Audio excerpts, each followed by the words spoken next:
Hello students, हमारे इस YouTube के चैनल पर एक बार फिर से आपका मोस्ट वेलकम है। आज हम आपके लिए लेकर के आए हैं class 12 chapter number 2 electrostatic potential and capacitor का लास्ट लेक्चर नंबर 22 या 3 होगा। ठीक है ना। आज लास्ट लेक्चर है। हमको लग रहा है कि आपको खुशी ज़रूर हो रही होगी कि आज ख़त्म कर देगा। तो इसके पहले स्टूडेंट हमने सारे क्वेश्चंस कर लिए, सारे टॉपिक अच्छे तरीके से समझ लिए हैं। इसी प्रकार लेसन 1 में भी ऐसे 20 वीडियो बना था, यहाँ भी 23 वीडियो लगभग बन चुका।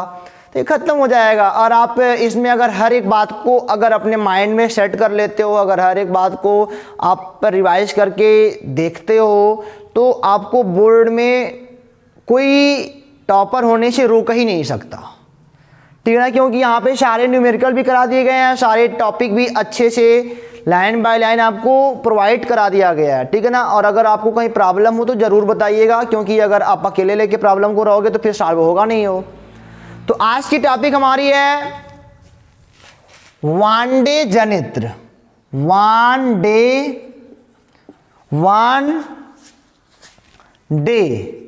जनरेटर कहते हैं इसको।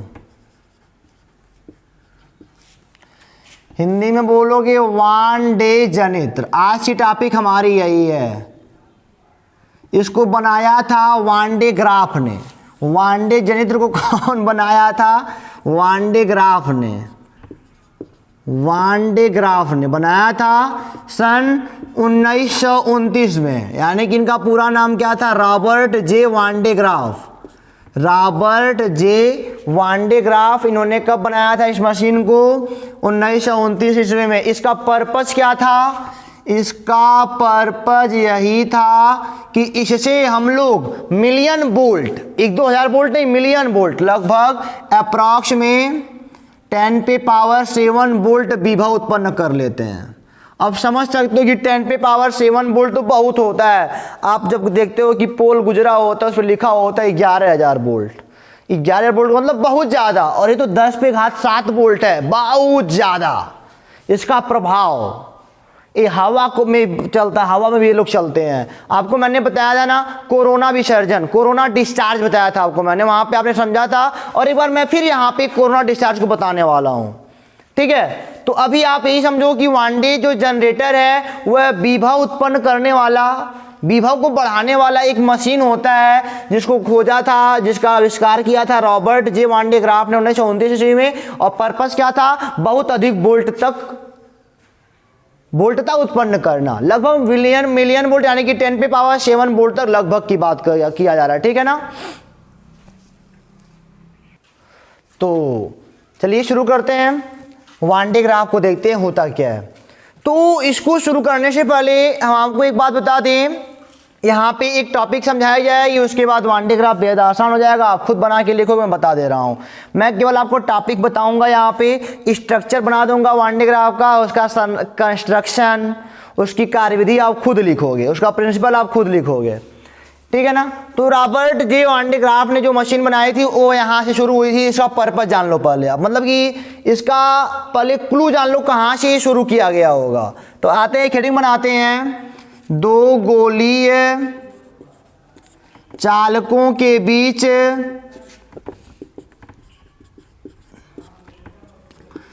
आवेश का स्थानांतरण, ट्रांसफॉर्मेशन।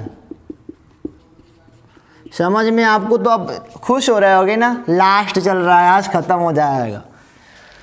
तो चलो शुरू करते हैं। मैंने बोला मान लो हमारे पास एक गोला ये बड़ा वाला है, इसकी त्रिज्या मान लो कैपिटल R है, यहाँ पर चार्ज मान लो कैपिटल Q है, और एक त्रिज्या मान लो छोटा वाला है, इसकी त्रिज्या मान लो स्मॉल r है, यहाँ पे चार्ज स्मॉल Q है। यानी कि R बड़ा है स्मॉल r से।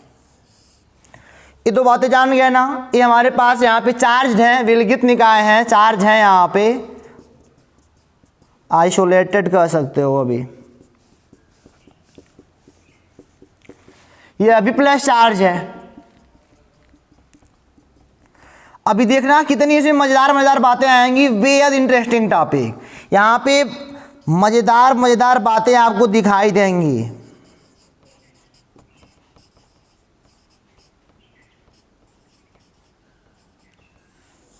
ठीक है ना। तो क्या होगा, चलो ठीक है अब इनको मिटाते हैं। अब देखो जरा, अब ये दोनों हो गए। मैंने आपसे बोला कि अच्छा बताओ इस वाले का पोटेंशियल कितना होगा, तो V बराबर आपने क्या पढ़ा है 1/4πε0 Q/R, यही पढ़े हो ना, टोटल चार्ज बाई R। इस वाले का बताओ कितना होगा, इस वाले का पोटेंशियल हो जाएगा V बराबर 1/4πε0, ये हो जाएगा Q/R। दोनों बातें आपको समझ में आ रही होंगी कि इसके लिए पोटेंशियल हमने बता दिया इस पूरे गोले का 1/4πε0 Q/R, क्योंकि ये Q टोटल यहाँ पे दूरी R है और ये स्मॉल Q/R हो गया। ठीक है, अब मैंने कहा कि दोनों को कनेक्ट कराओ, ये तो हो गया, ये मान लो फर्स्ट कंडीशन हो गया, बिना टच कराए है फर्स्ट कंडीशन। अच्छे से नोट करना, माइंड में अपने नोट भी कॉपी पे करते रहना। अब मैंने बोला कनेक्ट कराया दोनों को, दोनों गोलों को मैंने क्या करा, कनेक्ट करा दिया। अब बताओ इन दोनों को मैंने वायर से लोग कनेक्ट करा दिया। अच्छा बताओ चार्ज किनके पास ज़्यादा है, इनके पास चार्ज ज़्यादा है, बड़ा गोला है तो ज़्यादा से कहाँ जाएगा, कम की ओर जाएगा। और कब तक जाता रहेगा, जब तक दोनों पे चार्ज बराबर नहीं हो जाएगा। यानी कि यहाँ से अब जब कनेक्ट कराओगे तो चार्ज फ्लो होगा, यहाँ पे लिख सकते हो चार्ज फ्लो होगा। और कब तक फ्लो होगा, जब तक दोनों के बराबर चार्ज नहीं हो जाते। यानी कि मान लो बराबर चार्ज में अब इस बड़े वाले गोले पर और इस छोटे वाले गोले पर यहाँ पर मान लो Q1 चार्ज आ गया हो, Q1 चार्ज आ गया हो, यानी कि Q1 बराबर Q1, दोनों आपस में बराबर हो गए। अब बताओ V का मान कितना होगा दोनों के लिए 1/4πε0, इसका हो जाएगा Q1/R, होगा कि नहीं होगा। और यहाँ पे क्या हो जाएगा, इसके लिए चार्टे वाले के लिए ये हो जाएगा V बराबर 1/4πε0, ये हो जाएगा Q1/r। और चूंकि चार्ज यहाँ पे बराबर है, ध्यान दीजिएगा यहाँ पे मैं क्या बोल रहा हूं, अब चार्ज बराबर हो गए दोनों पर, और दोनों का हमने यहाँ पे पोटेंशियल भी निकाल के रख दिया। तो अगर अब चार्ज मान लो बराबर हो गए तो अब पोटेंशियल भी क्या हो जाएगा, बराबर हो जाएगा। यानी कि आप कह सकते हो कि जो पोटेंशियल इनका होगा वही इनका हो जाएगा 1/4πε0 Q1/R। समीकरण नंबर मान लो ये हमारा 1 बन गया। ठीक है, अब अगर मैं बोलूं कि इन दोनों को आप कंपेयर कराओ तो ये कट जाएगा, ये कट जाएगा, तो कहोगे सर Q1/Q1 बराबर R/R आएगा। एक कंक्लूजन हमको मिल गया, अगर हमारे पास दो गोली चालक हैं, आप उनको किसी मेटल वाले वायर से कनेक्ट करा रहे हो तो दैट टाइम Q1/Q1, अगर दोनों समान चार्ज है तब Q1/Q1 बराबर R/R होता है। एक चीज हमको मिला ना। चलो ठीक है, अभी बहुत सारी बातें आपको मिलेंगी जो बेहद रोचक लगेंगी अभी आपको। अच्छा मान लो जरा एक कैपिटल R वाला है, एक स्मॉल R वाला है। ठीक है, अब हमने आपसे यह कह दिया कि अच्छा बताओ दोनों पर चार्ज घनत्व तो क्या होगा, डेंसिटी, चार्ज वाली डेंसिटी दोनों पर क्या होगी। तो अगर पहला वाला गोला है, दूसरा वाला गोला है, तो σ1 का मान मैं क्या निकालने जा रहा हूं, चार्ज डेंसिटी। चार्ज डेंसिटी की मैं बात करने जा रहा हूं, अभी इलेक्ट्रिक फील्ड की बात करेंगे। अब यहाँ पे बताओ σ1 का मान क्या हो जाएगा, तो कहोगे सर क्या होता है Q1/, अरे भाई क्या होता है, चार्ज अपन एरिया होता है, इसका एरिया कितना होगा 4πr, यही तो होगा। और σ2 का मान निकालोगे तब क्या होगा, तो कहोगे सर Q1/4πr। अच्छा आप बता सकते हो आप यहाँ पे, चलो यहाँ पे अब करते हैं, यहाँ पे आप बता सकते हो क्या कि σ1 बड़ा है कि σ2 बड़ा है। देखो Q1 बराबर Q1, ये तो बराबर है, 4π बराबर है कैपिटल R स्मॉल R। बताओ इसमें कौन छोटा है कौन बड़ा है, तो आप जानते हो कैपिटल R बड़ा है और ये छोटा है। यहाँ से इसमें भाग दोगे सेम है, क्योंकि ये दोनों सेम है, बड़े से जब इसमें भाग दोगे तो छोटा आएगा, छोटे से भाग दोगे तो बड़ा आएगा। यानी कि यहाँ पे कह सकते हो σ2 बड़ा है σ1 से, क्योंकि R क्या है, R छोटा है। मान लो 20 है, 20 में 4 से भाग दोगे 5 आएगा, और 20 में मान लो 10 से भाग दोगे तब 2 आएगा। ये ज़्यादा से भाग दे रहे हो तब कम आ रहा है, कम से भाग ज़्यादा आ रहा है, कम वाला भाग दे रहे हो तो ज़्यादा आना ही आना है। यानी कि दूसरे वाले की चार्ज डेंसिटी ज़्यादा हो गई, एक बात और निकला यहाँ से कि दोनों को कनेक्ट कराया मैंने जब, तो दूसरे वाले की चार्ज डेंसिटी क्या दिखा रही है, ज़्यादा दिखा रही है कि इनके पास ज़्यादा चार्ज बहुत नज़दीक है, ये बता रहा है कनेक्ट करने पर। चूंकि इतने एरिया में सोचना एक बात को, मान लो 20 कूलाम चार्ज हो, इतने एरिया में 20 कूलाम चार्ज, इतने एरिया में 20 कूलाम, बताओ तो डेंसिटी किसकी ज़्यादा होगी, इसी की ना ज़्यादा होगी। तो चाहे ऐसे सोचो चाहे वैसे सोचो। चलो आते हैं इलेक्ट्रिक फील्ड की बात कर लेते हैं। इलेक्ट्रिक फील्ड बराबर क्या पढ़े हो, सिग्मा अपान एप्सिलॉन नॉट पढ़ रखे हो। इलेक्ट्रिक फील्ड में आपने पढ़ रखा है sigma upon epsilon not. Electric field की चर्चा हम करने जा रहे हैं। अच्छा बताओ E1, ये पहले वाले के लिए सिग्मा का मान कितना है, E1 के लिए सिग्मा 1 अपान एप्सिलॉन नॉट, यही तो होगा। और यहां पे अगर बात की जाए तो सिग्मा 1 का मान कितना है, यहां से Q1 by 4 pi R epsilon not, और E2 का मान अगर बात सिग्मा 2 यानी कि Q1 by 4 pi R epsilon not small r।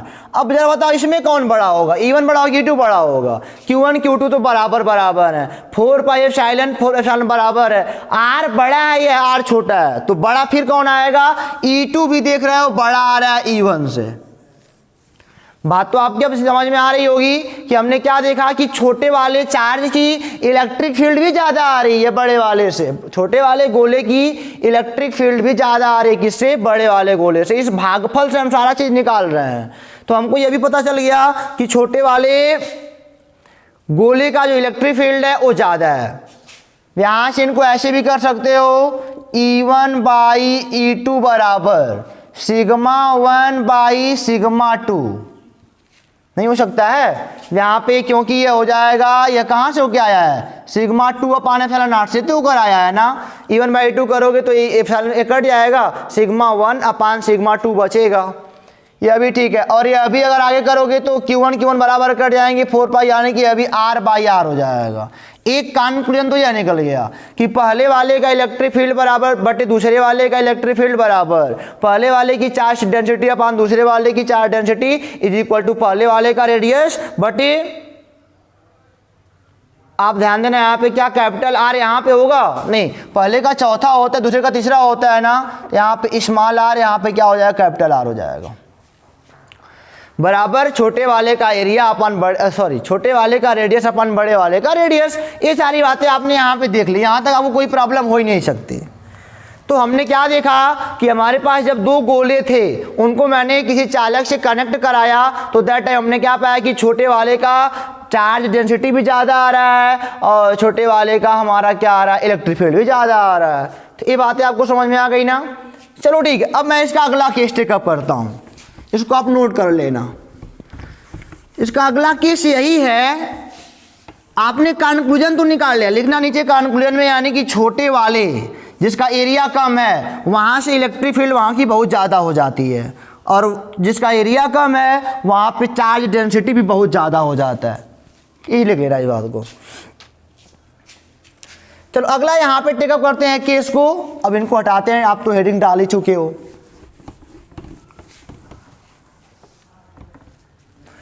देखो जरा, अब हमने कहा मान लो ए बड़ा वाला है, ए गोला ए है, इसका चार्ज Q है, प्लस चार्ज यहाँ पे बैठा हुआ है, ये यहाँ पे कह सकते हो ये नेक्स्ट केस चल रहा है, नेक्स्ट केस, ठीक है ना।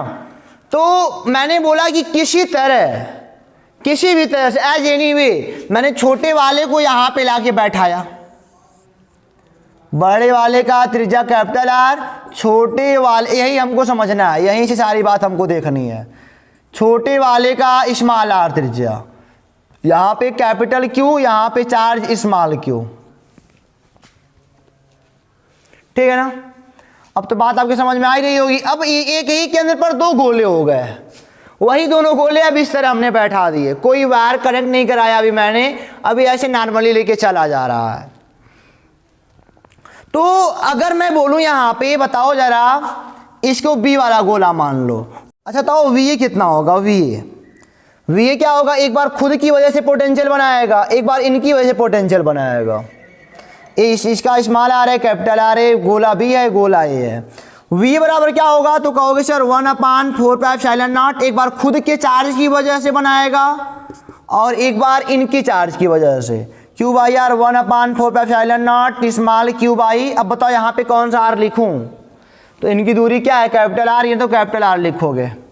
इस वाले चार्ज की वजह से बना है क्यू से, तो क्यू अपान कैपिटल आर, दूरी वही है। अच्छा बताओ वी भी कितना होगा, ये भी क्या कहेगा, इनकी वजह से जो पोटेंशियल बना होगा, खुद की वजह से पोटेंशियल बना होगा, यानी कि 1/4πε0 इनकी वजह से, यानी कि दूरी आर पर है, क्यू बाई आर प्लस एक बार खुद की वजह से बनाएगा 1/4πε0 क्यू बाई। बताओ कौन सा आर लिखूं, खुद की वजह से बना रहा था स्मॉल आर। वी भी निकल गया, वी भी निकल गया। अच्छा बताओ वी बी माइनस वी कितना होगा, वी बी माइनस वी कितना होगा, तो आप घटाओगे जब बी से ए को, तो ये तो खत्म हो जाएंगे, बचा कितना, इसमें से घटाना पड़ेगा 1/4πε0 Q by R minus Q by R. आ जाओ V B minus V A बराबर 1/4πε0, एक क्यू बाहर निकल जाएगा, 1/r माइनस 1/r। इस वाले फार्मूले को अगर मैं देखूं तो यहाँ से हमको क्या पता चल रहा है, यहाँ से हमको यही पता चल रहा है कि फिर दो केस बनने वाला है भाई, फिर दो केस बनने वाला। अच्छा बताओ 1/r माइनस 1/r क्या होगा, हमेशा ये पॉजिटिव आएगा। क्यों, क्योंकि एक में आप छोटे से भाग दे रहे हो, एक में बड़े से भाग दे रहे हो। ये आर बड़ा है ना, R is greater than R, तो ये वाला जो भाग देगा बड़ी वैल्यू लाएगा, ये छोटी वैल्यू लाएगा। सेम संख्या में भाग दे रहे हो तो घटाओगे तो हमेशा पॉजिटिव आएगा, यानी कि तो हमेशा पॉजिटिव आना है, always positive, this portion always positive होगा, ये तो ऑलवेज पॉजिटिव होगा ही होगा, ठीक है ना। अब चलो आ जाओ, अब यहाँ पे फिर दो केस बनने जा रहे हैं। पहला केस मैं क्या बनाने जा रहा हूं कि मान लो इफ क्यू पॉजिटिव हो, यदि मान लो जो क्यू है ना वो पॉजिटिव हो, अगर क्यू पॉजिटिव हुआ तो टोटल पॉजिटिव आएगा, टोटल पॉजिटिव आएगा, ये भी पॉजिटिव, ये पॉजिटिव, पॉजिटिव है ही, टोटल पॉजिटिव आएगा। तो कह सकते हो जो V B minus V A की वैल्यू आएगी पॉजिटिव, यानी कि 0 से बड़ी आएगी, पॉजिटिव आएगी तो 0 से हर एक पॉजिटिव चीज 0 से बड़ी होती है। अब यहाँ पे आ जाओ, इसको हम ऐसे भी कर सकते हैं, वी बी बड़ा होगा वी ए से, लो समझो बात को, यानी कि वी बी बड़ा होगा वी ए से, यानी कि छोटे वाले गोले बी का जो पोटेंशियल होगा बड़े वाले गोले ए से। यहाँ पे मैंने क्या किया, इनक्वालिटी है, दोनों पक्षों में वी ए जोड़ दिया तो लग गया कि वी बी बड़ा होगा वी ए से। तो यहाँ पे क्या देख रहे हो, छोटे वाले का जो पोटेंशियल है वो बड़े वाले से ज्यादा है।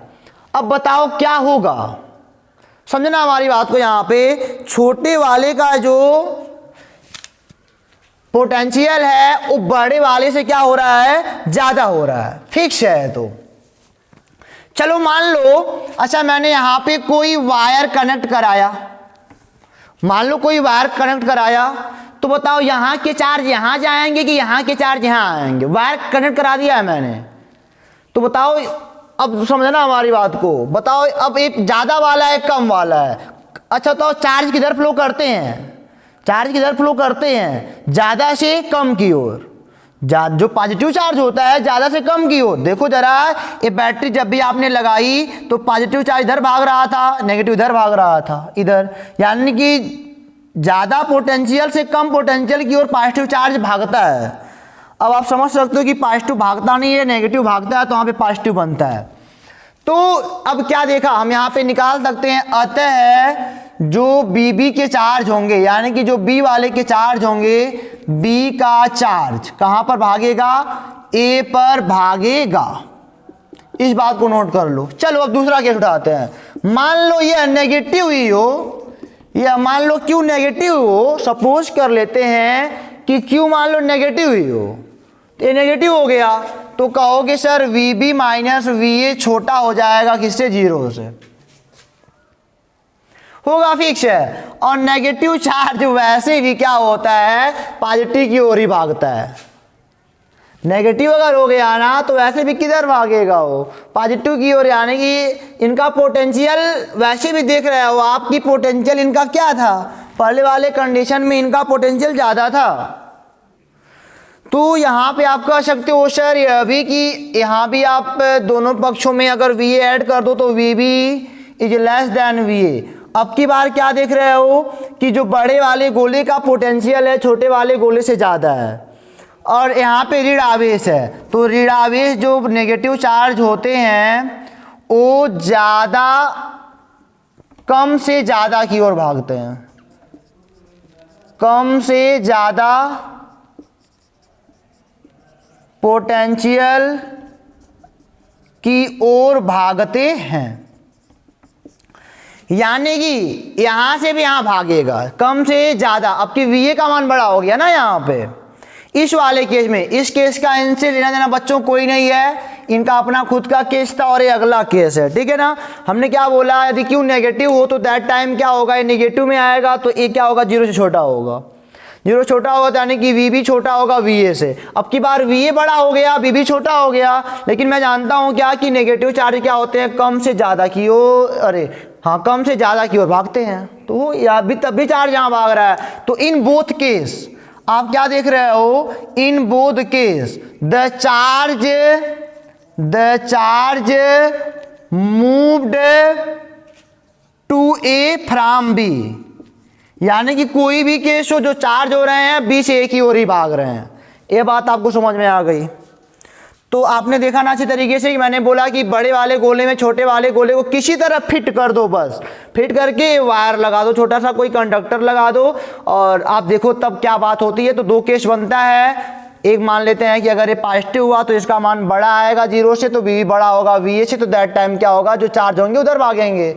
ये बात और नोट कर लो कि पॉजिटिव चार्ज ज़्यादा से कम की ओर, नेगेटिव चार्ज कम से ज़्यादा की ओर भागते हैं पोटेंशियल पे।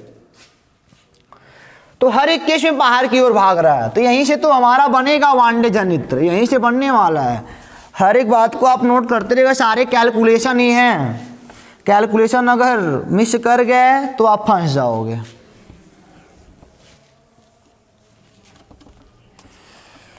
चलो अब मैं आता हूं, सारी बातें खत्म हो गई, मैं आता हूं कोरोना डिस्चार्ज पर।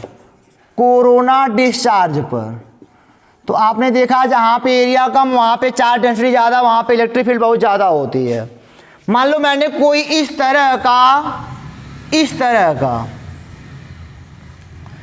कोई मैंने ऑब्जेक्ट लिया, कोई मेटल ही मान लो लिया इस तरह का, इस पे चार्ज है Q Q Q Q Q, सब जगह क्यू चार्ज है।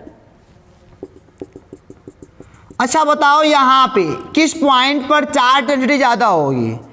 ये बड़ा सा मैंने लिया, आप तो इतना पढ़ ही लिए, बताओ किस पॉइंट पर चार्ज डेंसिटी ज़्यादा होगी, कहाँ पे इलेक्ट्रिक फील्ड ज़्यादा होगा।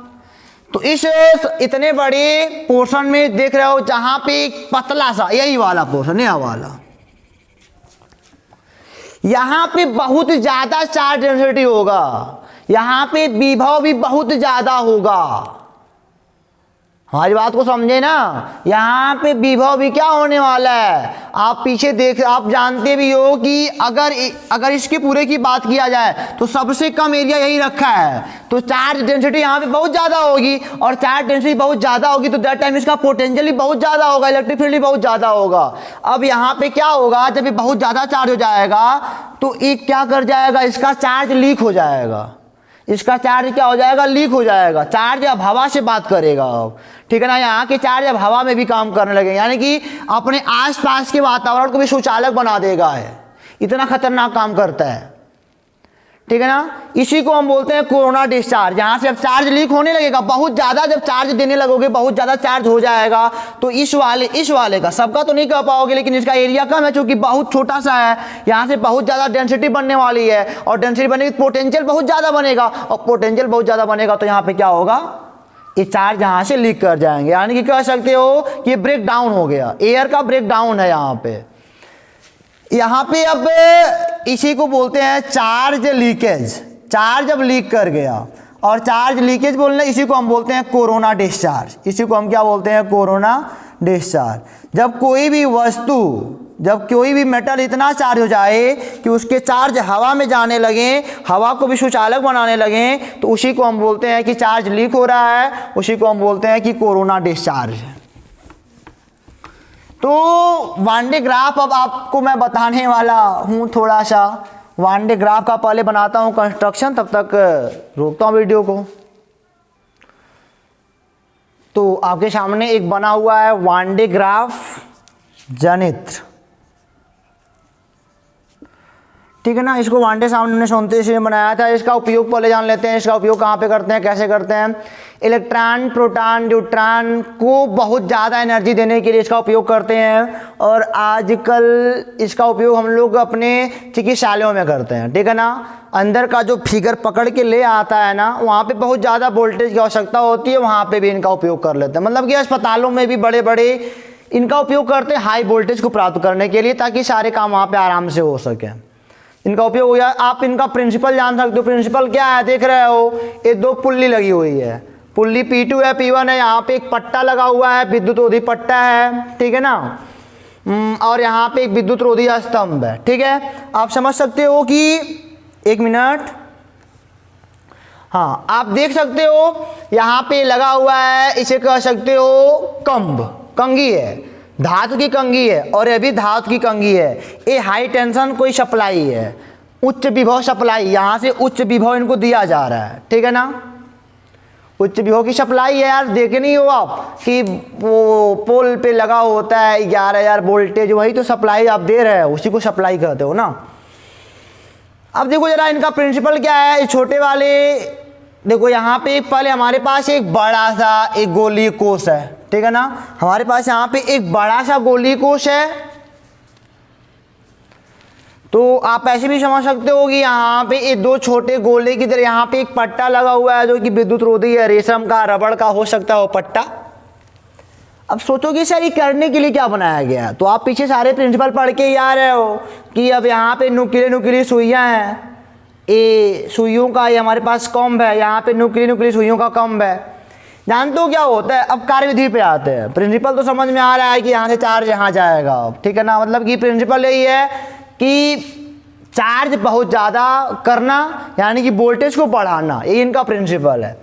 कार्य कैसे करते हैं मैंने बोला ना कि मैं खाली बताऊंगा, आप खुद नोट करके लिख लोगे। सारा काम का मैंने बता दिया, इसका यूज कहाँ पे करते हैं मैंने बता दिया। इसका ये क्या होता है कि प्रिंसिपल क्या है, वोल्टेज को बढ़ाना होता है। और स्ट्रक्चर क्या है, स्ट्रक्चर यही है कि हमने गोली कोश लिया, उसको विद्युत रोधी मतलब कि स्तंभ से इस तरह का संरचना बनाया। इसके अंदर मैंने दो पुल्लियाँ ली, P1 P2। पुल्ली पर एक मैंने विद्युत रोधी पट्टा बांधा, जो कि रबड़ या रेशम का हो सकता है। और दो मैंने मेटल की कंघियाँ ली।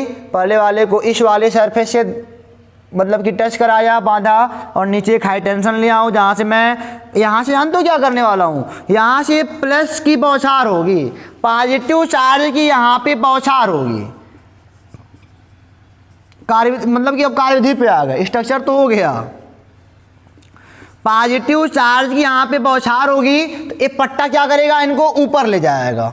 यहाँ से positive charge, high tension supply लगा हुआ है, यहाँ से पॉजिटिव चार्ज निकाला जा रहा है, बहुत ज़्यादा निकाला जा रहा है, ठीक है। तो आप क्या देख रहे हो यहाँ पे, कोरोना, जब यहाँ पे बहुत ज़्यादा दोगे तो इनके सुइयों से कोरोना विसर्जन होगा। कोरोना विसर्जन होगा तो यहाँ पे चार्ज आएंगे, यहाँ पे चार्ज आएंगे तो प्लस प्लस क्या हो रहा है, यहाँ से पॉजिटिव चार्ज की बौछार हो रही है, यानी कि यहाँ से इलेक्ट्रॉनों को निकाला जा रहा होगा। समझ सकते हो इस बात को। अब पुल्ली को नचाया जा रहा है, पुल्ली को मोटर के द्वारा, अब ऐसे थोड़ी नाचेगा, मोटर के द्वारा इसको नचाया जा रहा है। पुल्ली को नाच रहा है, यहाँ पे बौछार की जा रही है। अभी क्या कर रहा है, चार्ज को यहाँ पे ले जा रहा है। अब यहाँ पे एक कंघी और लगा हुआ है, यहाँ पे कंघी और लगा हुआ है। छोटे वाले से हमेशा किसी भी स्थिति में चार्ज इसी पे जाने वाला है। अब इसको बहुत, जितना आप बौछार कर रहे हो इतना ऊपर ले जा रहा है, बहुत तेज, यानी कि इनके अंदर एनर्जी बहुत ज़्यादा हो रही है, लगातार एनर्जी बढ़ती जा रही है। और एक टाइम ऐसा आएगा जब यहाँ पे चार्ज बहुत ज़्यादा हो जाएगा, तो डेंसिटी ज़्यादा हो जाएगी, पोटेंशियल हाई हो जाएगा, तो उस समय यहाँ भी क्या होगा, कोरोना विसर्जन होगा। अपने अगल बगल के माहौल को क्या बनाएगा, अपने अगल बगल के माहौल में भी सुचालक बना के उसमें मतलब कि चार्ज फ्लो करा देगा, और यहाँ से जो बढ़ते हुए चार्ज है यहाँ पे फ्लो होंगे, इस पर एक समान रूप से वितरित होते रहते हैं। और तो यहाँ का वोल्टेज क्या हो जाता है, हाई हो जाता है, और वोल्टेज हाई हो जाता है तो हम लोग क्या करते हैं, क्योंकि यहाँ से वोल्टेज निकल के यहाँ भाग रहा है ना, लगातार निकल रहा है, लगातार निकल रहा है, तो बहुत हाई हो गया।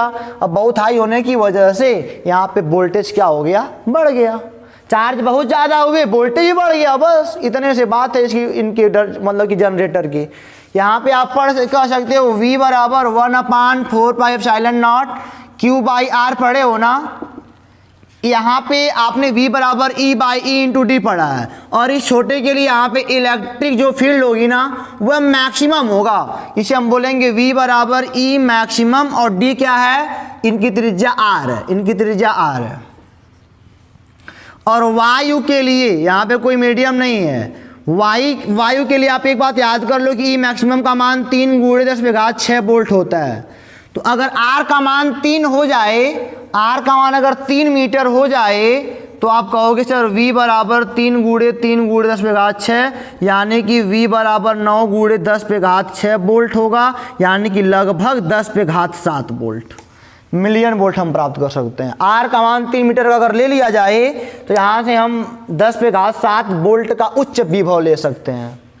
बस यही होता है वान डे ग्राफ। इसमें बहुत ज़्यादा मैं अंदर नहीं गया, सारी बातें आपको समझ में आ गई, इसकी कार्यविधि भी आ गई समझ में। आप जैसे समझे हो वैसे नोट करो, आपको बात समझ बस आनी चाहिए, और समझ गए हमको लगता है बड़े अच्छे से। तो अब तो कोई प्रॉब्लम इसमें है नहीं। तो इसी के साथ एक अच्छा सा चैप्टर हमारा समाप्त होता है। तो आज आप तो बहुत खुश हुए होंगे नहीं। हमारा अगला जो चैप्टर है इलेक्ट्रिक का, अरे इलेक्ट्रिक करंट का है, यानी कि अब की बार हम चार्ज को मूव कराएंगे। अब तक तो सारा केस इलेक्ट्रोस्टैटिक कंडीशन का था, यानी कि सारे चार्ज स्थिर थे। लेकिन जो अगला चैप्टर है उसमें चार्ज स्थिर नहीं रखना है, उसमें चार्ज को चलाना है, करंट को लेना है। उसके बाद आप 10th में थोड़ा मोड़ा पढ़े होगे, लेकिन 12 में उससे कहीं बड़ा आएगा तो उसको पढ़ लोगे। उसके बाद 10th आपके लिए बहुत नॉर्मल हो जाएगा, आप देखते ही आंसर बताना शुरू कर दोगे। तो इसी के साथ इस चैप्टर को हम यहीं पे द एंड करते हैं, द गुड एंड। आज सब लोग खुश हो रहे होंगे कि आज ख़त्म कर दिया, ठीक है ना। तो अब भी जो क्वेश्चन आपके पास होगा किसी भी साइड बुक या फिर आपके पास जो बुक है, सबसे आप क्वेश्चन को लगाते रहिए और हंसते रहिए, और आज कमेंट बॉक्स में ज़रूर लिख दीजिएगा सर थैंक्स, ठीक है ना। तो आज के बाद इस चैप्टर को उभारेंगे कभी समय के साथ, जब नई नई बातें आ जाएंगी तब तक के लिए आप हंसते रहो, पढ़ते रहो, खुश रहो। All the best.